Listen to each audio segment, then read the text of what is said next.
Sahabat mahasiswa, semoga saat ini dalam keadaan sejahtera dan sehat selalu. Kali ini pembahasan kita berkaitan dengan teori pengambilan keputusan sebagai lanjutan dari pertemuan kita minggu lalu, di mana akan secara detail saya jelaskan di sini kembali.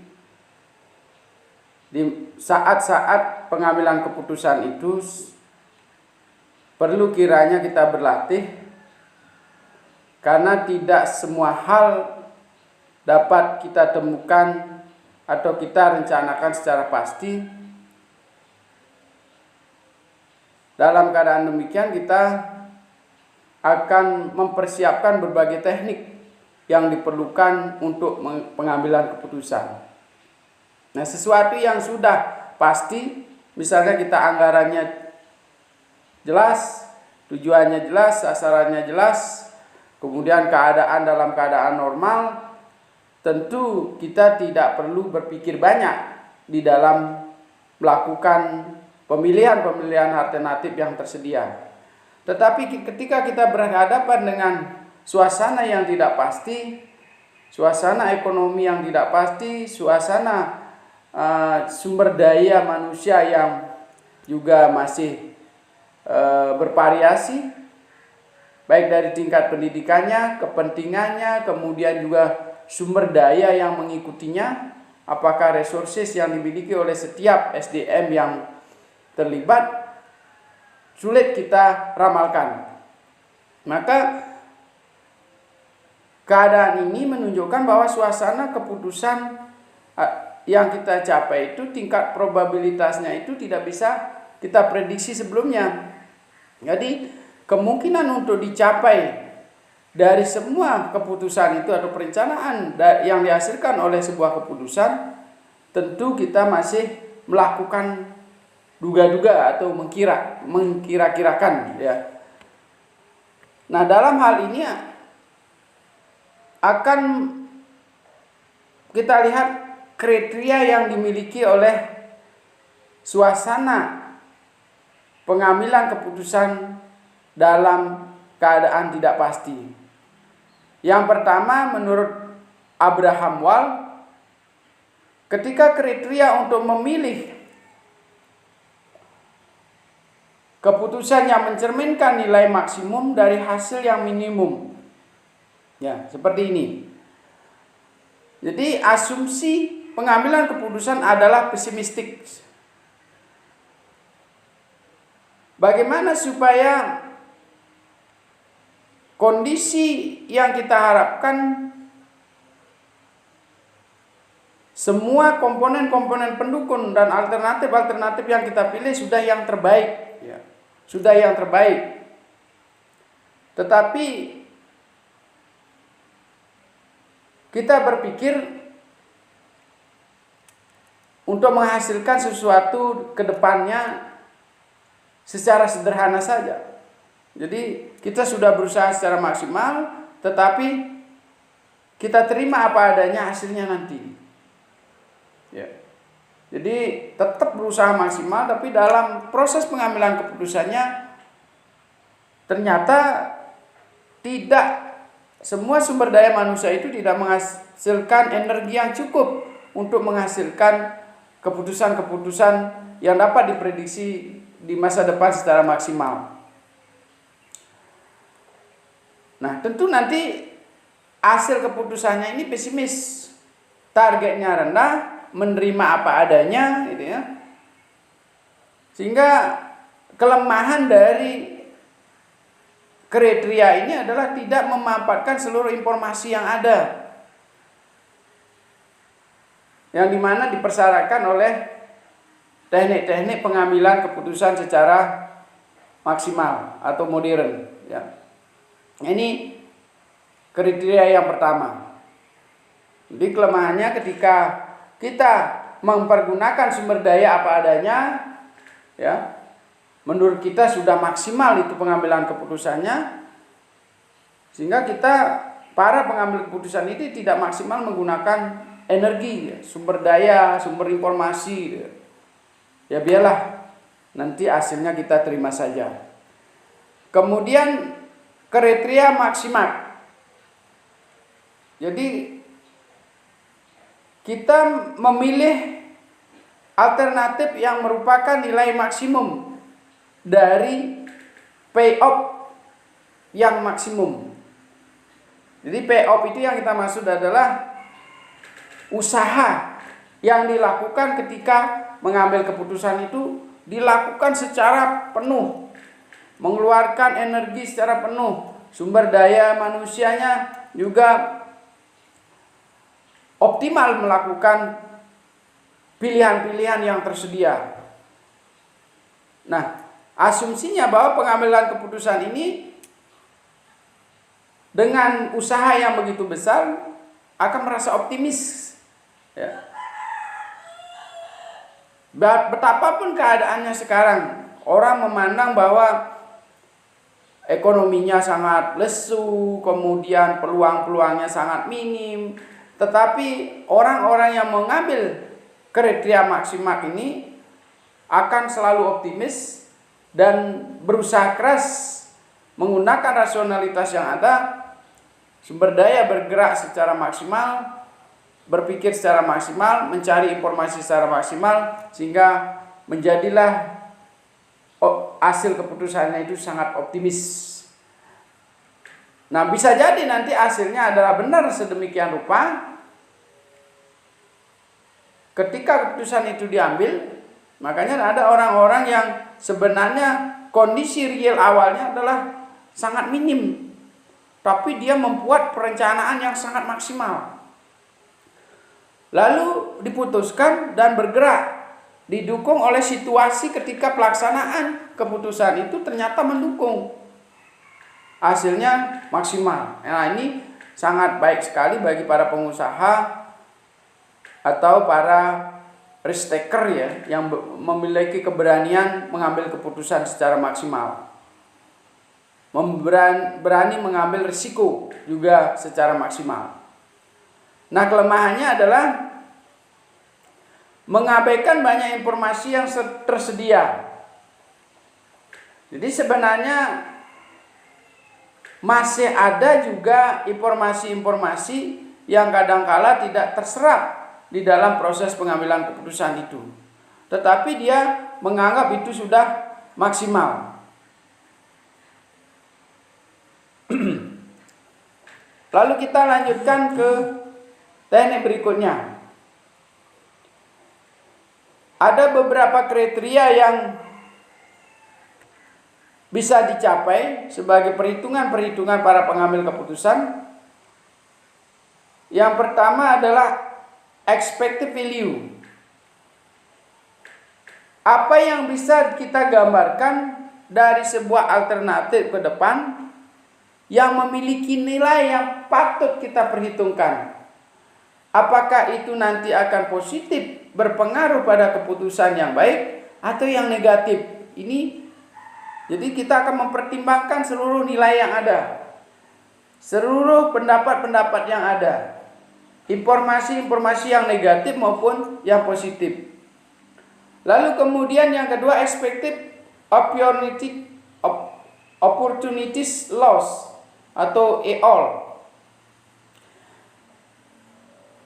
Setiap para pengambil keputusan itu akan mempertimbangkan peluang-peluang yang ada dari setiap alternatif yang kita nilai. Ya. Jadi peluang-peluangnya bisa saja kita yang biasanya para pengambil keputusan sering sekali mempertimbangkan peluang yang hilang. Jadi opportunity loss ini, ya. Kerugian-kerugian yang sering kita pikirkan. Makanya banyak sekali para risk taker itu tidak berani mengambil keputusan. Selalu berpikirnya begini. Ya kalau begini nanti kalau rugi gimana? Kalau nanti hilang uang kita bagaimana? Kalau kesehatan kita terganggu bagaimana? Tidak pernah dia mencari alternatif. Kalau dilaksanakan seperti ini hasilnya, minimalnya seperti ini, capaian sedangnya seperti ini. capaian maksimalnya seperti ini. Sehingga kalau toh kita tidak beruntung sekali, maka perhitungan kita sudah berpikir positif yang paling minim. Ya. Jadi tidak selalu dicekoki oleh pikiran-pikiran negatif yang akan mempengaruhi cara berpikir orang di dalam mengambil keputusan. Oh, jangan berusaha sekarang ini alternatifnya jelek, ini CEO-nya begini, kemudian harinya kurang baik, waktunya tidak tepat, tidak punya guru, sumber daya kita terbatas, tingkat pendidikannya terbatas. Yang paling menjadi kambing hitamnya adalah kita tidak punya modal yang cukup, keterampilan kita sangat minim dan sebagainya. Tidak pernah kita merubah keadaan yang minim ini, kita cari. Oh, kita punya nilai positif di bagian ini. Anggarannya kita sedikit, kita bisa usaha seperti ini. Orang lain berusaha untuk menjual alat-alat onderdil mobil, kita menjual onderdil sepeda motor. Masih bisa. Oh, tidak bisa onderdil sepeda motor, kerupuk masih bisa. Nah, pilihan-pilihan inilah yang harus diciptakan melalui cara berpikir positif tadi. Lalu yang berikutnya adalah expected value of perfect information, APVI. Jadi ini merupakan perluasan dari EP dan EOL tadi. Dengan kata lain, informasi yang diberikan oleh para pengambil keputusan dapat mengubah suasana risiko menjadi keadaan tertentu yang bisa memberikan informasi tambahan atau memberikan tambahan nilai bagi para pengambil keputusan. Jadi dia akan merubah situasi yang penuh risiko menjadi peluang-peluang yang bisa memberi harapan pada para pengambil keputusan tersebut. Jadi EP ini sama dengan EOL, minimum terbaik. Ya. Seperti contoh tadi, kita memang sumber dayanya sangat rendah, tapi dari sumber daya kita rendahnya apa yang bisa dilakukan? Gitu. Kalau tidak bisa 50, kita mulai dari 20. Kenapa tidak? Ya. Kalau kita punya perencanaan yang bagus dicapai 5 tahun, kenapa kita tidak merencanakan kita capai 10 tahun? Ya. Kalau kemampuan mencicilnya itu cuma 100.000, kenapa kita harus 1 tahun selesai kreditnya?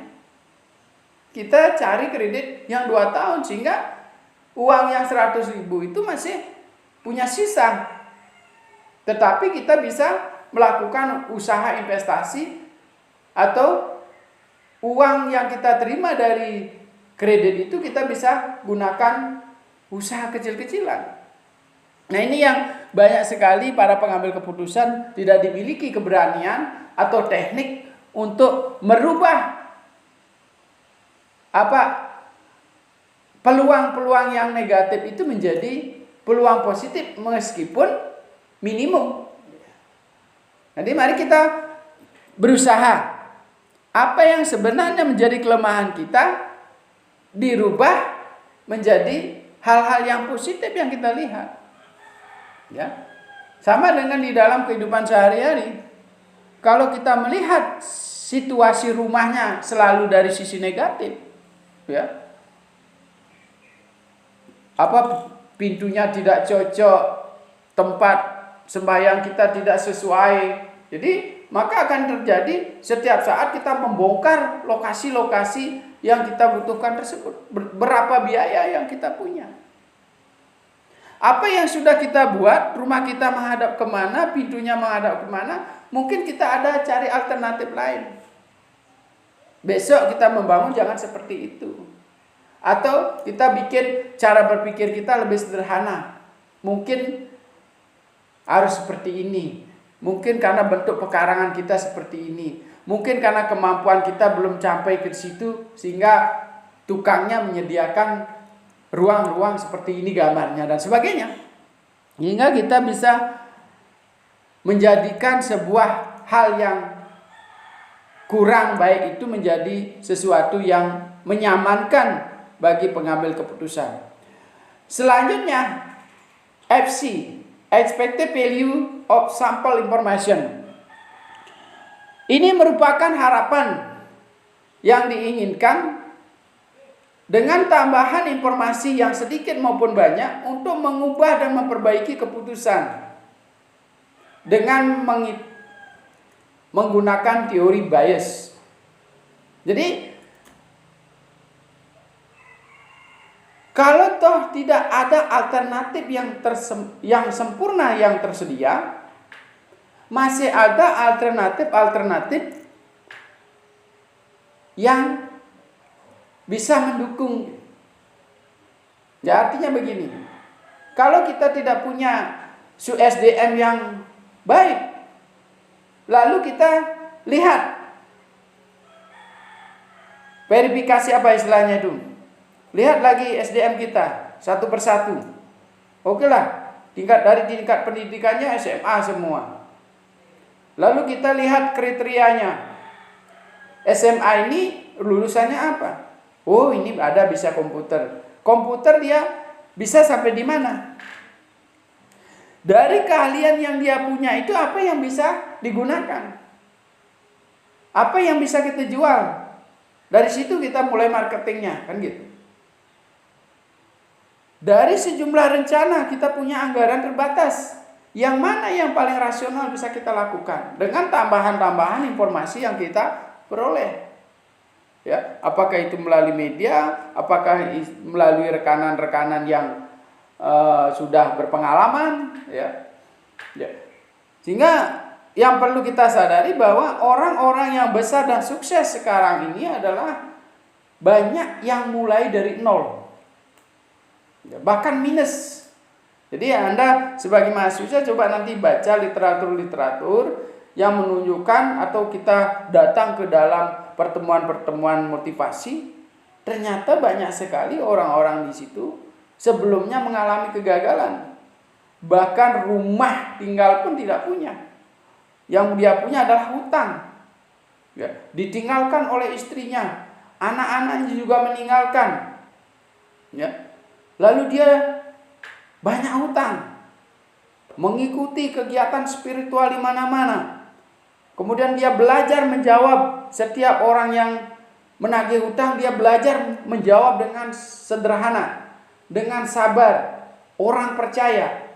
Sehingga lama-kelamaan utangnya selesai, dia bisa berusaha lebih baik, lalu kemudian dia menjadi pengusaha yang sangat sukses. Ya, itu banyak literatur-literatur, referensi-referensi yang bisa kita lihat, yang bisa kita jadikan pedoman. Kemudian yang terakhir, ya, jadi kriteria yang terakhir adalah kriteria utility, manfaat dan kegunaan. Dalam suasana risk, expected value max dan expected opportunity loss minimum tidak selalu digunakan sebagai pedoman dalam mengambil keputusan. Jadi teori tadi itu, meskipun kita mempertimbangkan segala sumber daya yang ada dan peluang-peluang kehilangan dari sumber daya itu, orang juga tidak banyak menggunakan. Yang pertama adalah orang lebih senang memilih menghindar dari musibah potensial daripada mewujudkan keuntungan jangka panjang. Nah, seperti contoh saya tadi. Lebih senang dia mengkoreksi tingkat kekurangannya, kelemahannya, daripada dia melihat potensi keuntungan meskipun minimal. Ini coba nanti Anda melakukan penelitian dengan teman-temannya, berdiskusi. Dia pasti lebih banyak, kalau begini pasti seperti ini. nanti akan begini. Misalnya kita punya keputusan akan menanam pisang Cavendish.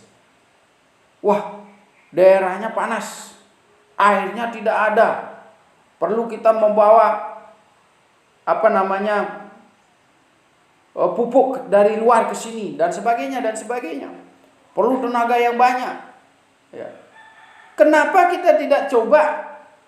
Oke lah, saya coba dulu dengan lahan 10 hari di sekitar rumah saya. Kalau tidak bisa membeli, saya pinjam dulu bibitnya. Dan sebagainya, alternatif yang memiliki keuntungan jangka panjang. Setelah kita tanam mulai hijau, ternyata cocok. Sehingga kalau toh salah, kerugiannya sangat kecil. Makanya orang-orang yang mengambil keputusan dalam usia muda itu risk takernya sangat besar. Biasanya dari 40 ke bawah itu keberanian mengambil risiko ini sangat besar, modalnya masih kecil. Kalau toh salah dia mengambil keputusan, maka kerugiannya akan kecil. Tapi ketika dia benar mengambil keputusan, maka muncullah pengusaha-pengusaha muda yang sangat cemerlang menjadi miliarder. Tapi kalau orang-orang seperti saya sudah berumur di atas 40 ini, sudah mulai berpikir pertimbangannya terlalu banyak. Apalagi seorang ilmuwan, banyak sekali kriteria-kriteria yang perlu diperhitungkan. Dari sisi hukumnya, dari sisi sosialnya, dari sisi budayanya dan sebagainya. Maka tidak banyak orang yang muncul mulai berusaha ketika di atas umur 40. Tapi yang muncul itu yang sekarang menjadi sukses itu memang mereka care taker itu mulai dari umur 18 tahun ke atas sampai umur 40. Nah ini. Yang kedua, orang lebih memilih mendapatkan atau memperoleh rezeki yang tiba-tiba atau nomplok daripada mempertahankan sedikit yang dia miliki. Nah, sebagai contoh misalnya dalam kondisi ekonomi yang tidak baik seperti sekarang, ya, orang pasti dia akan berusaha kerja keras, mencari supaya apa yang selama ini sudah dia alami untuk bisa hidup mapan itu supaya tercapai. Bila perlu dia mengeluarkan kos menjual beberapa asetnya untuk mempertahankan usahanya. Tetapi dia tidak, malah sebaliknya, orang jarang memilih bagaimana kalau kita mengefisiensi pengeluaran. Baik dari pengeluaran rumah tangga, pengeluaran listrik misalnya, pengeluaran teleponnya misalnya, pengeluaran pembelian buku, ya, mulai menggunakan barang-barang bekas yang sudah ada, pakaian-pakaian yang sudah lama kita ada, dan sebagainya. Sehingga ini akan dalam kondisi yang sudah tidak menentu sekali, kita perlu mengambil tindakan seperti itu. Ketimbang kita jual aset untuk menambah modal. Ya. Lain halnya kalau bisa diprediksi. Jadi kita punya 5 juta modalnya pasti akan menjadi berapa? 10 juta dalam waktu 2 bulan. Bisa kita lakukan itu. Tapi dalam kondisi yang gonjang-ganjing, jarang sekali orang memilih untuk merubah cara hidup menjadi sederhana. Pasti dia akan memilih untuk bekerja keras. Kalau perlu dia melibatkan seluruh komponen keluarganya untuk mencapai apa yang sudah maksimal dinikmati selama ini. Ya, jadi ini atau dia ingin mencari peruntungan. Dalam slide ini ada rezeki nomplok, ya, peruntungan yang banyak sekali. Nanti dalam kondisi-kondisi ini para pengusaha sukses itu jatuh. Ya. Nah, kita lanjutkan sekarang persoalan